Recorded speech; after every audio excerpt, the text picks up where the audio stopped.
Weekly और monthly राशिफल के साथ साथ ज्योतिष, वास्तु, मंत्र आदि से जुड़ी वीडियोस रेगुलरली पाने के लिए चैनल को अभी सब्सक्राइब कीजिए और बेल नोटिफिकेशन पे भी क्लिक कीजिए ताकि नई वीडियो की नोटिफिकेशन आपको समय पर मिल जाए। अगर हम देखें तो आपका जो मोक्ष त्रिकोण है वहां पे वक्री ग्रहों का प्रभाव बहुत है, तो ये एक भयंकर वैराग्य, एक बहुत स्ट्रॉन्ग डिटैचमेंट का भाव आपके अंदर लाएगा जो कभी कभी व्यक्ति के संबंधों को खराब कर सकता है। अगर आप गौर से देखें तो छठे भाव, आठवें भाव, 12वें भाव, इन सब पर वक्री ग्रहों का इम्पैक्ट है, डायरेक्टली या इनडायरेक्टली। छठे भाव के स्वामी वक्री हैं और छठे भाव पर वक्री बृहस्पति की दृष्टि है। अष्टम में वक्री ग्रह है शनि, अष्टमेश वक्री 12वें घर में। तो ये 6, 8, 12 का कनेक्शन, यानी कि क्रॉनिक डिजीज या कुछ बहुत पुराने रोग अचानक से वापस आ सकते हैं, सडन हेल्थ इश्यूज हो सकते हैं। चौथा भाव जो फैमिली का है, कुटुंब भाव के स्वामी, दोनों पर ही वक्री ग्रहों का प्रभाव है, क्योंकि कुटुंब के स्वामी वक्री हैं, चौथे भाव में वक्री बुध बैठे हैं, वक्री बृहस्पति की दृष्टि है।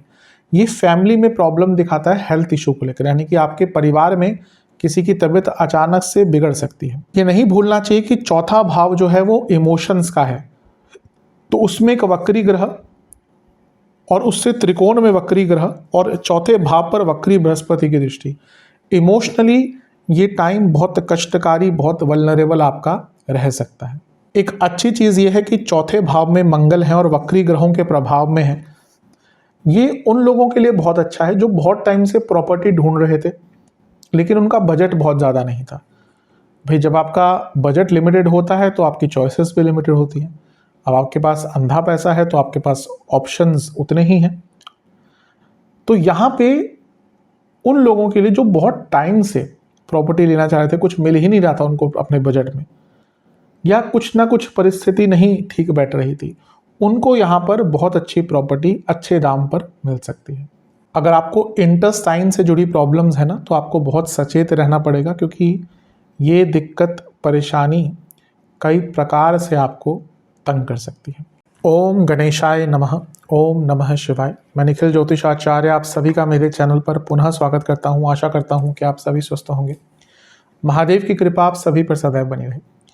ये वीडियो सिंह है यानी कि लियो के लिए बहुत विशेष है, क्योंकि वीडियो है प्रमुखतः, अगर हम बात करें तो 11 नवंबर को जब देवगुरु बृहस्पति वक्री हो रहे हैं कर्क में अपनी उच्च की राशि में, उसके बारे में है।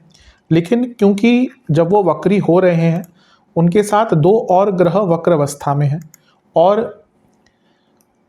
एक दूसरे से त्रिकोण की अवस्था में है, इसीलिए अगर हम देखें तो बृहस्पति यहाँ पर वक्री होंगे 11 नवंबर को, 5 दिसंबर तक यहीं पर रहेंगे। बुध महीने के अंत तक वक्री रहेंगे, वो भी पिछली राशि में गिर जाएंगे 24-25 तारीख के आसपास, और शनि महीने के अंत तक वक्री रहेंगे। तो महीने के अंत तक ग्रहों का वक्र प्रभाव बहुत ज़्यादा रहेगा और मोटे मोटे तौर पर 5 दिसंबर तक। यहाँ पर ये ग्रह वक्र अवस्था में आ रहे हैं और मंगल भी कहीं ना कहीं इनसे प्रभावित है, क्योंकि बृहस्पति की दृष्टि है और वक्री बुध के साथ बैठे हैं। और अगर हम इन टोटलिटी में इन ग्रहों को देखें तो आपकी कुंडली के आधे भावों के स्वामी इस समय वक्री हैं। राहु केतु को तो हम पिक्चर में ले ही नहीं रहे, क्योंकि वो तो हमेशा ही वक्री होते हैं, लेकिन आपके आधे भावों के स्वामी, 12 भाव होते हैं, उसमें से 6 भावों के स्वामी वक्री हैं। कौन कौन से? बृहस्पति अष्टमेश, पंचमेश, बुध धनेश, लाभेश, और शनि सप्तमेश, षष्ठेश। तो इसका बहुत प्रभाव पड़ेगा। क्या वक्री ग्रह को समझना इजी है? नहीं, वक्री ग्रहों के बारे में प्रेडिक्शन करना थोड़ा समय के साथ ही आता है। जब मैंने भी ज्योतिष स्टार्ट किया था, कुछ टॉपिक्स होते थे, वक्री ग्रह, अस्त ग्रह, राहु केतु, राहु, उच्च के ग्रह, नीच के ग्रह, इनके बारे में हमेशा समझना थोड़ा सा कष्टकारी होता था। लेकिन समय के साथ, कुंडलियां देखकर, एक्सपीरियंस के साथ कई चीज़ें समझ आती गई। शास्त्रों में भी वक्री ग्रहों के बारे में थोड़ा बहुत वर्णन तो है, लेकिन बहुत स्पष्टता नहीं है, स्पेशली जो क्लासिक्स हैं। बाद में कई लोगों का अपना रिसर्च रहा जो बहुत फलदायक इसमें रहा है। वक्री ग्रहों की एक विशेषता अवश्य होती है कि वो स्ट्रांग हो जाते हैं, लेकिन बहुत जटिल होता है उनको समझना और बहुत अनरीजनेबल और बहुत इनकंसिस्टेंट रिजल्ट्स देते हैं। यही समझने का हम प्रयास करेंगे। लेकिन क्या वक्री ग्रह केवल नेगेटिव ही रिजल्ट देंगे? नहीं, वक्री ग्रह अपॉर्चुनिटीज भी लाते हैं और कुछ ऐसे काम बना सकते हैं जो आप सोच भी नहीं रहे थे। तो यहाँ पर हम यही विवेचना करेंगे। इस वीडियो को थोड़ा ऑर्गेनाइज करने के लिए मैंने इसको negatives, extra careful points, opportunities, positives, health और उपाय इस भाग में बांट लिया, इन भागों में बांट लिया है। लग्न राशि, चंद्र राशि दोनों ही अगर आपके सिम है, लग्न राशि या चंद्र राशि आपके सिम है, दोनों ही देख सकते हैं। जहाँ से रेट ज़्यादा करता है वहाँ से देखिए। व्यक्तिगत तौर पे मेरा हमेशा से मानना है लग्न से देखेंगे तो अच्छा, इनकेस नहीं पता है तो चंद्र राशि से भी इसको देख सकते हैं। शुरू करते हैं इस अत्यंत महत्वपूर्ण राशिफल का। कुछ उपाय भी जैसा मैंने कहा वीडियो के अंत में बताऊंगा। शुरू करते हैं नेगेटिव पॉइंट्स के साथ। सबसे पहले 4, 8, 12 ये जो भाव होते हैं ये मोक्ष त्रिकोण होते हैं। अब मोक्ष मैं हमेशा कहता हूँ बहुत सब्जेक्टिव टर्म है और बहुत इलेबोरेटेड चीज़ है या बहुत डिफ़िकल्ट टू अचीव है। हाँ, उसकी तरफ हम जा सकते हैं लेकिन मोक्ष प्राप्त करना बहुत मुश्किल चीज़ है। अब यहाँ पे मोक्ष के कई पड़ाव हैं जिसमें से आई थिंक सबसे पहला तो वैराग्य ही होता है। अब वैराग्य हमें कभी कभी बहुत फील होता है लेकिन कभी कभी उसकी अति हो जाती है। ये वही टाइम है। 4, 8, 12 यहाँ पे वक्री ग्रहों का प्रभाव जिसमें से शनि भी इन्वॉल्व है और नहीं भूलना चाहिए, मैंने अंकित नहीं करा है लेकिन केतु लग्न में है। भयंकर भयंकर वाला वैराग्य, मतलब कि आप हर व्यक्ति, हर वस्तु, हर परिस्थिति, हर चीज़ से डिटैच्ड फील करेंगे। कभी कभी ये अवस्था थोड़ी प्रॉब्लम भी दे सकती है क्योंकि फिर हमारा काम में मन नहीं लगता, कुछ करने का मन नहीं करता, अपनों से झगड़े हो जाते हैं, अपने अच्छे नहीं लगते। तो थोड़ा सा इस पर कंट्रोल कीजिएगा। ज्योतिष का यही लाभ है, हमें पता है कि भाई राशिफल देख लिया, ऐसी चीज़ें हो सकती हैं तो अपने आप को संभाल लिया। अगला पॉइंट, 8वें भाव को अगर हम देखें तो वहाँ पर वक्री ग्रह हैं, 12वें घर में वक्री ग्रह हैं, 6ठे भाव के स्वामी वक्री हैं, 6, 8, 12 का कनेक्शन, और लग्न में केतु हैं और चौथे घर में मंगल गोचर कर रहे हैं। ये सडन एक्सीडेंट्स और इंजरी का, स्पेशली मंगल केतु का प्रभाव और अष्टम में वक्री ग्रह, 6ठा भाव भी इंजरीज दिखाता है। तो ये कुछ लोगों के लिए सडन इंजरीज और एक्सीडेंट का योग, मैं कई बार बताता हूँ, चौथे घर में मंगल अगर गोचर कर रहे हैं तो बहुत अटेंटिव रहिए क्योंकि इंजरीज, एक्सीडेंट्स, वेहिकुलर एक्सीडेंट्स के योग बहुत स्ट्रांग हैं, तो ध्यान दीजिएगा। अगला पॉइंट, आपके चौथे घर में एक वक्री ग्रह, आपके दूसरे भाव के स्वामी जो हैं वो वक्री हैं और चौथे घर में मंगल भी बैठे हैं और वक्री बृहस्पति की दृष्टि भी है। ये सारी ही चीज़ें अंकित कर रही हैं कि घर में बहुत बड़े लेवल पर कलह कलेश होने वाला है। पैसों को लेकर, प्रॉपर्टी को लेकर मंगल के कारण उग्रता आती है। मंगल ऑलरेडी 27 अक्टूबर को आ चुके हैं और ये वक्री ग्रहों की जो एक प्रकार से बर्मुडा ट्रायंगल में फंस गया है आपका चौथा भाव, ये अंकित कर रहा है कि भयंकर, बहुत भयंकर कलह कलेश होने वाला है। कभी कभी छोटे मोटे झगड़े तो होते रहते हैं फैमिलीज में, लेकिन कभी कभी इतने बड़े स्तर पर हो जाते हैं कि उनको या उनसे निकल पाना, उनसे उबर पाना मुश्किल हो जाता है। ये वही टाइम है आपका, कंट्रोल कीजिएगा। छोटी सी बात, वो कहते हैं ना कि छोटी सी चिंगारी पूरे जंगल को जला सकती है, वैसे ही यहाँ पर दिख रहा है कि छोटी सी बात होगी लेकिन इतना भयंकर स्वरूप ले लेगी। मैंने वैराग्य की बात करी ही थी शुरू में, तो अपनों से वैराग्य होता है, अपने अच्छे नहीं लगते और झगड़ा हो गया फिर तो व्यक्ति छोड़ के ही भागने का उसका मन करता है। फैमिलीज टूट जाती हैं कभी कभी ऐसे टाइम पे, ये वही टाइम है, थोड़ा सा बच के रहिएगा। अगला पॉइंट, आपके चौथे भाव में वक्री ग्रह है और अष्टम में वक्री हैं और अष्टमेश वक्री हैं बृहस्पति। अब अष्टम भाव एंसेस्ट्रल प्रॉपर्टी का, चौथा भाव प्रॉपर्टी का, तो आपका प्रॉपर्टी या एंसेस्ट्रल प्रॉपर्टी से जुड़ा स्पेशली कोई पेपर वर्क था ना, वो यहाँ पे डिले हो सकता है। अगला पॉइंट, 10वें भाव पर एक वक्री ग्रह की दृष्टि है यानी कि बुध की, और एक और वक्री ग्रह की दृष्टि यानी कि शनि की, और अष्टम में बैठे हैं शनि। तो ये कुछ लोगों के लिए सडनली जॉब जा सकते हैं, बल्कि एक होता है कि भाई आपको लग रहा है कि ना प्रॉब्लम हो रही है कंपनी में, कुछ दिक्कत आ रही है, यहाँ पे सडनली विदाउट एनी एंटिसिपेशन आपकी जॉब जा सकती है। स्पेशली अगर कुंडली वीक है और अगर आपकी कुंडली में शनि, मंगल, केतु या किसी वक्री ग्रह का अंतर्दशा या प्रतंत्रदशा चल रही है तो केयरफुल रहिएगा। जिनको थोड़ा बहुत देखना आता है कुंडली देख लीजिएगा। अगला इंपॉर्टेंट पॉइंट, आपके 6, 8 और 12 ये सारे ही भाव वक्री ग्रहों से डायरेक्टली या इनडायरेक्टली इम्पैक्टेड है। आपके छठे भाव के स्वामी वक्री हैं और छठे भाव को बृहस्पति 12वें घर से देख रहे हैं। 8वें घर के स्वामी वक्री हैं, 8वें भाव में शनि और फिर से वक्री बृहस्पति की दृष्टि। तो जो 6, 8, 12 का कनेक्शन, मैंने एक बार वीडियो पहले भी बनाई थी, मैंने कहा था कि केतु लग्न में षडाष्टक योग सिंह वालों की सेहत के लिए अच्छा नहीं है। कई सिंह वाले लग्नों के मुझे कॉल्स आए और उन्हें खुद बोला कि हाँ कोई ना कोई दिक्कत, पुराने रोग, क्रॉनिक डिजीज, कुछ की सर्जरीज भी इवन हो गई। तो यहाँ पे भी फिर से वही चीज़ दिख रही है कि हेल्थ इश्यूज सडनली वापस आ सकते हैं, पुराने रोग वापस आ सकते हैं। अगला पॉइंट,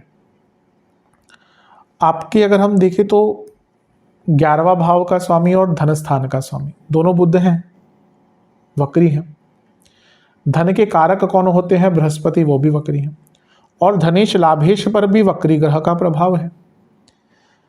साफ दिखा रहा है कि आपका पैसा फंसेगा कहीं ना कहीं। आपका जो पैसा है, पेमेंट है, धन है, किसी भी स्वरूप में वो फंसने के योग यहाँ पर बहुत स्ट्रांग बन जाते हैं। अब बात करते हैं कुछ एक्स्ट्रा केयरफुल पॉइंट्स की, संवेदनशील कुछ चीज़ें। लग्न में आपके केतु हैं जो अवरोधक होते हैं, चीज़ों को रोकते हैं, अटकाते हैं।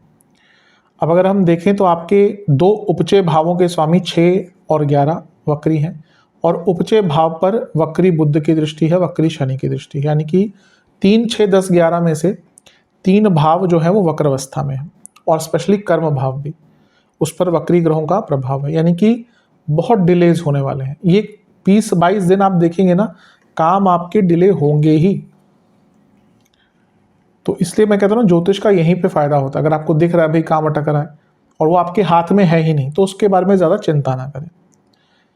अगला पॉइंट, आपका चौथा भाव फैमिली का होता है। वहाँ पे मंगल है जो घर में किसी के चोट चपेट के कारक बन जाते हैं, लेकिन बुध का होना वक्री और कुटुंब भाव के स्वामी भी हैं बुध, और यहाँ पर वक्री बृहस्पति की दृष्टि है 4th हाउस पर और कुटुंब के भाव पर वक्री शनि की। यानी कि बता रहा है घर में किसी की तबीयत बिगड़ सकती है अचानक से, बहुत कष्टकारी टाइम घर में किसी की तबीयत को लेकर हो सकता है, कोई सडन किसी को इंजरी भी हो सकती है।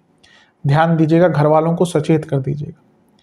अगला पॉइंट, आपके 7वें भाव के जो स्वामी हैं वो वक्री हैं। आपके 8वें भाव के स्वामी जो हैं वो वक्री हैं और 8वें भाव में वक्री शनि है। 8वें भाव में अगर वक्री ग्रह आता है तो जीवन में अनिश्चितता आ जाती है। तो ये वो टाइम है जब पूरा ये 20-22 दिन का टाइम जो है वो बहुत ज़्यादा अनिश्चितता के साथ गुजरेगा। 7वां भाव बैलेंस लाता है जीवन का, तो यहाँ से बैलेंस बिगड़ेगा। और आपके लग्नेश भी 16 तारीख को, सूर्य की बात करें, यहाँ पे आके वक्री ग्रह के प्रभाव में आ जाएंगे। तो आप देखेंगे ये 20-22 दिन का टाइम बहुत अनसर्टेनिटी के साथ विदाउट बैलेंस आपको काटना पड़ेगा। अगला पॉइंट, आपके 12वें घर में वक्री बृहस्पति हैं। 12वें घर में बृहस्पति बहुत खर्चे करवाते हैं, सेविंग्स नहीं हो पाती, तो उनसे त्रिकोण में जब वक्री ग्रह और हो गए, यानी कि आपका जो खर्चा है बहुत ज़्यादा बढ़ने वाला है, उसका भी एक नेगेटिव इम्पैक्ट पड़ सकता है। अगला पॉइंट, आपका जो चौथा भाव है वहाँ पे मंगल और एक वक्री ग्रह है और 10वां भाव उस पर वक्री ग्रहों की दृष्टि है। तो ये चौथा और 10वीं का जो ये एक्सेस बना, ये वर्क लाइफ बैलेंस बहुत बिगाड़ देगा। आप देखेंगे ये 20-22 दिन आपको वर्क लाइफ बैलेंस को लेकर बहुत संघर्ष करना पड़ेगा। घर में कुछ चल रहा है दिक्कत, फिर ऑफिस में चल रहा है, ऑफिस की दिक्कत फिर घर में निकाल रहे हैं, या घर का गुस्सा ऑफिस में, ऑफिस का गुस्सा घर में। एक बहुत इम्बैलेंस्ड वर्क लाइफ बैलेंस आपका हो जाएगा, कंट्रोल कीजिएगा। अगला पॉइंट बहुत महत्वपूर्ण है, चौथा भाव इमोशंस का होता है। ये समझना पड़ेगा कि चौथे भाव की महत्वता बहुत होती है, इसलिए इसको सुख स्थान कहा जाता है, जो केवल गाड़ी बंगला और वाहन के लिए नहीं, जो हमारा आंतरिक सुख होता है वो भी चौथे भाव से प्रभावित होता है। तो यहाँ पे जब वक्री ग्रह है, वक्री ग्रह की दृष्टि है, तो और इससे त्रिकोण में वक्री ग्रह है, दोनों त्रिकोण में, बहुत इमोशनली वल्नरेबल टाइम रहेगा। आप किसी एक चीज़ पर फोकस नहीं कर पाएंगे, कभी दुख रहेगा, कभी एकदम बहुत एक्साइटेड हो जाएंगे, यानी कि इमोशंस आपके आउट ऑफ कंट्रोल हो जाएंगे।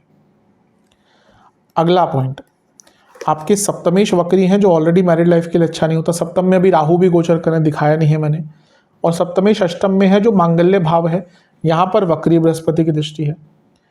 तो ये मैरिड लाइफ के लिए प्रॉब्लम्स बहुत क्रिएट करता है। अचानक से डिल्यूजन और डिटैचमेंट और मंगल का प्रभाव भी है तो एग्रेशन। तो इन सब चीज़ों पर आपको बहुत ज़्यादा ध्यान देना है। अब बात करते हैं कुछ अपॉर्चुनिटीज़ की। जैसे मैं कई बार कहता हूँ कि वक्री ग्रह कुछ अपॉर्चुनिटीज़ भी देते हैं। सबसे पहला चौथा भाव प्रॉपर्टी का है, यहाँ पे मंगल है, कारक हैं प्रॉपर्टी के। यहाँ पे दूसरे घर के स्वामी बैठे हैं और दूसरा भाव चौथे से 11वां है। यहाँ पे 11वें भाव के स्वामी बुध बैठे हैं जो एक प्रकार से लाभ दिखाता है प्रॉपर्टी से। और क्योंकि 12वें घर का प्रभाव है बृहस्पति द्वारा, ये बहुत अच्छा टाइम उन लोगों के लिए है जिनकी कोई प्रॉपर्टी फंसी हुई थी और उसको निकालना चाहते थे, यानी कि बेचना चाहते थे। ये 20-22 दिन ऐसे हैं जहाँ पे ऑब्वियसली कोई स्ट्रेस या डिस्ट्रेस प्रॉपर्टी होती है, कोई फंसी हुई प्रॉपर्टी होती है, वो मनवांछित रेट पे तो नहीं जाती, लेकिन निकल ही जाए वही बड़ी होती है बात। कभी कभी होता है, व्यक्ति सोचता है मैंने फ्लैट ले लिया, भाई रेट तो बोलने को 1.5 करोड़ है लेकिन कोई खरीदता नहीं है। और जब तक आपको आवश्यकता नहीं तब तक आप भी बोलते रहिए 1.5 करोड़ का 2.5 करोड़ बोल दीजिए, लेकिन जब आप बेचने जाएंगे आपको ग्राहक ही नहीं मिलेगा। जब आवश्यकता होगी तब पता चलता है कि उसका असली कीमत क्या होती है। तो लेट्स से कोई फंसी हुई प्रॉपर्टी थी, कोई नहीं बिक रही थी प्रॉपर्टी, कोई जिसका टाइटल वगैरह का इशू था, तो वो प्रॉपर्टी आपकी निकल सकती है ऑब्वियसली कॉम्प्रोमाइज रेट पे। अगला पॉइंट 4-8-12, ये कनेक्शन जो हो रहा है ना, ये आत्ममंथन का है। ठीक है, वैराग्य आदि उत्पन्न होगा, लेकिन जैसे जैसे नवंबर का अंत आएगा ये एक आत्ममंथन का आपको मौका देके जाएगा। ये महीना देखिएगा अंत में ना बहुत कुछ आपको रियलाइज करवा के जाएगा, अच्छा बुरा दोनों। जीवन अच्छा और बुरा दोनों ही होता है। ये मैं कई लोगों को बोलता हूँ, इस एक्सपेक्टेशन से जीना छोड़ दीजिए कि जीवन अच्छा ही होने वाला है, क्योंकि हम सब कलयुग में पैदा ही इसलिए हुए हैं क्योंकि हमारे पाप थे, हमारे कुछ पाप कर्म थे जो हमें भोगने हैं। वो अलग अलग प्रकार और इंटेंसिटी और क्वांटिटी में भोगने पड़ेंगे, लेकिन ये कहना कि भाई दुखहीन जीवन हो जाए, सरल क्या, इम्पॉसिबल है। तो बहुत चीज़ें रियलाइज होंगी, जो कुछ अच्छी कुछ बुरी। रिसर्च के लिए बहुत अच्छा, आप कुछ भी रिसर्च करना चाहते थे ऑफिशियली अनऑफिशियली, बहुत अच्छा टाइम है, क्योंकि अष्टम भाव अष्टमेश, अष्टम पर अष्टमेश की दृष्टि शनि और लग्न में केतु, ये सारी ही चीज़ें रिसर्च के लिए बहुत अच्छी होती हैं। अगला पॉइंट है, पंचम के स्वामी बृहस्पति में है, बृहस्पति 12वें घर में है। ये उनके लिए बहुत अच्छी अपॉर्चुनिटी है। लेट्स से कोई बच्चा विदेश में जाना चाहता है और उनका वीज़ा रिजेक्ट हो गया, किसी भी कारण से हो सकता है। कभी कभी होता है कि फंड्स नहीं होते या एम्बेसीज बहुत डाउट करती है, क्योंकि कई लोग ऐसा करते भी हैं। अब तो बहुत स्ट्रिक्ट हो गई है, लेकिन आप बहुत साल पहले तो लोग विजिटर वीज़ा पे जाते थे, स्टूडेंट वीज़ा पे जाते थे, फिर वापस से नहीं आते थे। अब तो फिर भी एम्बेसीज बहुत स्ट्रिक्ट हो गई हैं, लेकिन कई लोग जो सेटल्ड हैं वो इसी प्रकार से गए हुए हैं विदेश में। पहले की बात है, बहुत पहले की। कुछ लोग तो वीज़ा पे जाते थे, कई लोग तो अपना पासपोर्ट फाड़ देते थे, जो थोड़ा सा इलीगल तरीके से जाते थे ना, तो अपना पासपोर्ट जाके फाड़ देते थे कि भाई अपने को वापस जाना ही नहीं है, फिर असाइलम वगैरह क्या क्या करके। खैर वो अलग बात है। यहाँ पे उनके लिए बात मैं कह रहा हूँ कि भाई आप एक स्टूडेंट हैं और आपका वीज़ा का कोई इशू आ गया है या विदेश नहीं जा पा रहे हैं आप, तो वो कार्यों को सॉल्व करने के लिए बहुत अच्छा है। अगला पॉइंट बहुत इंपॉर्टेंट है उन लोगों के लिए जिनको कोई बहुत बड़ा मेडिकल प्रोसीजर स्टार्ट करना है पर उनको कोई रास्ता ही नहीं मिल रहा था। लेट्स से आपको कोई सर्जरी करवानी है, अब सर्जरी छोटी सी छोटी हो, वो भले ही छोटी सी सर्जरी साइनस की हो, कैटरैक्ट की हो, ये बहुत छोटी सर्जरियां हैं, कोई और हो, रूट कैनाल या डेंटल इम्प्लांट हो, या बड़ी सी बड़ी सर्जरीज हो, सब में थोड़ा कॉम्प्लिकेशन और व्यक्ति डरता है थोड़ा सा ना अंदर से। तो अब कभी कभी होता है किसी को सर्जरी कराने को ढूंढता है कि भाई कहाँ कराऊँ, तो वो टाइम है आपको, या कोई बड़ा मेडिकल प्रोसीजर स्टार्ट करना है तो टाइम है आपको, एक नया रास्ता मिल सकता है उसको स्टार्ट करने के लिए। अगला पॉइंट ये बहुत अच्छा है उन कपल्स के लिए जिनको पता है कि वो नेचुरली कंसीव नहीं कर सकते, क्योंकि अष्टम भाव जो बीज स्थान है, पंचम भाव के स्वामी 12वें में है और अब अष्टम को देख रहे हैं। 12वां भाव मेडिकल प्रोसीजर्स का भी होता है।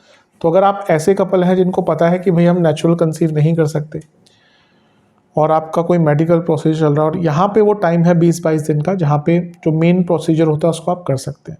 जैसे IVF हो गया, बाकी चीज़ें हो गई, जो मेन प्रोसीजर होता है उसको यहाँ पे आप कर सकते हैं। अगला पॉइंट, आपके दूसरे भाव धनेश और लाभेश दोनों ही वक्री हैं, तो ये इनकम के सोर्स को चेंज करने का मौका भी दे सकते हैं। जैसे आपको चाहिए कि भाई मैं कुछ चेंज लाऊं अपने सोर्स ऑफ इनकम में, तो उसको भी यहाँ पे अंजाम आप दे सकते हैं। अब चलते हैं कुछ पॉजिटिव पॉइंट्स। क्या ये वक्र प्रभाव वाले ग्रह कुछ पॉजिटिव्स भी दे सकते हैं? हाँ, बिल्कुल दे सकते हैं। सबसे पहला, अध्यात्म बहुत बढ़ेगा।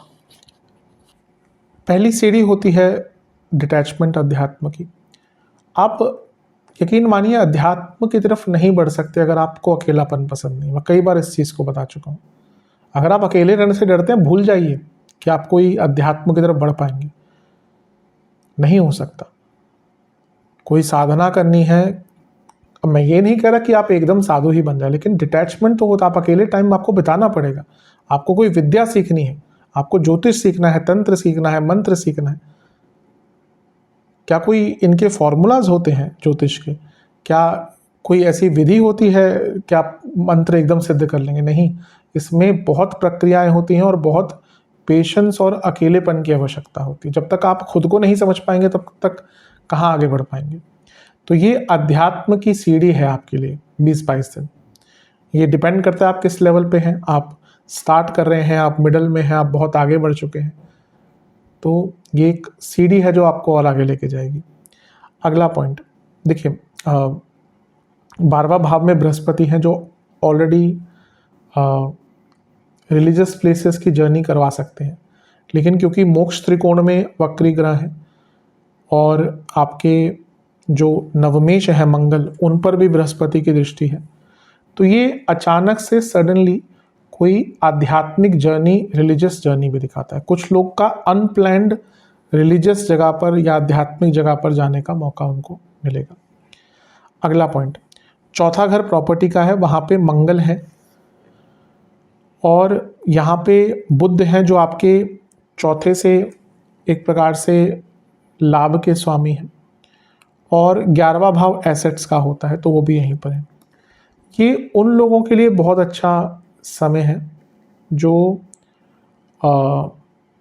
कोई प्रॉपर्टी एक प्रकार से खरीदना चाहते थे। आपको कोई प्रॉपर्टी मिल ही नहीं रही थी, आपको बजट में प्रॉपर्टी नहीं मिल रही थी, अपने बजट में आपको कोई चीज़ नहीं प्राप्त हो रही थी, तो यहाँ पे आपको अपने बजट में कोई प्रॉपर्टी मिल सकती है।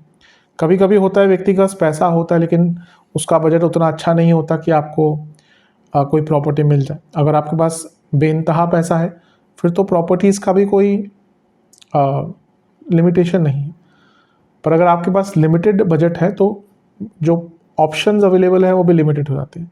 तो जब लिमिटेड बजट होता है व्यक्ति ढूंढता है कि भाई चलो रुक जाते हैं, तो ये वो टाइम है जहाँ पे आपको लिमिटेड बजट में कोई बहुत अच्छी प्रॉपर्टी मिल सकती है। अगला पॉइंट, क्योंकि 10वें भाव पर 2 वक्री ग्रहों का प्रभाव है, वैसे तो ये अच्छा नहीं होता, लेकिन अगर आपका यहाँ पे बहुत अच्छा दशा अंतर्दशा चल रही है तो आपको जॉब चेंज करने का बहुत अच्छा अवसर अचानक से मिल सकता है। अदरवाइज तो थोड़ा सा, जैसे मैंने बताया था, अनसर्टेन दिख रहा है। अगला पॉइंट, सप्तम भाव जो है आपका, उसके स्वामी वक्री हैं और उसके स्वामी शनि पर बृहस्पति की दृष्टि है। अगर आप अपने बिजनेस में कोई बहुत बड़ा चेंज लाना चाहते थे ना, कोई प्रोडक्ट सर्विसेज नए लॉन्च करना चाहते थे, उसके लिए भी बहुत लाभकारी समय है। आप नए प्रोडक्ट, नए सर्विसेज बहुत आराम से यहाँ पर लॉन्च कर सकते हैं या कोई बहुत बड़ा बदलाव यहाँ पर ला सकते हैं। सेहत की तरफ चलते हैं। सबसे पहले तो इंजरीज का मैंने कहा, बहुत ध्यान दीजिएगा। पैरों के बहुत दिक्कत होगी, जिनको फ्लैट फुट है उनका बहुत प्रॉब्लम बढ़ेगा। बीपी की प्रॉब्लम, हार्ट की प्रॉब्लम, इंटेस्टाइन से जुड़ी प्रॉब्लम बहुत रहेंगी। पाइल्स की जिनको दिक्कत रहती है उनकी परेशानी बढ़ेगी। कॉन्स्टिपेशन बहुत तंग करेगा। उपाय के स्वरूप में आपको किसी भी मंदिर में हरी मूंग की दाल, चने की दाल और उड़द की दाल का दान करना है। आपको गणेश चालीसा, शिव चालीसा का 2-2 बार पाठ करना है। सुंदरकांड का 1 बार पाठ करना है, वरना सुन सकते हैं। महादेव का दूध, उसमें तिल का तेल और सफ़ेद तिल मिलाकर अभिषेक करना है और फिर वहीं पर बैठकर 2 घी के दिए पहले अर्पण कीजिएगा। ओम भास्कराय नमः और ओम श्रीकंठाय नमः, इन दोनों का 108 बार जाप करना है। आशा करता हूँ वीडियो काम आएगा। चैनल पर नए सब्सक्राइब कीजिए, वीडियो को लाइक कीजिए। मिलता हूँ आप सभी से अगली वीडियो में, तब तक के लिए ओम नमः शिवाय।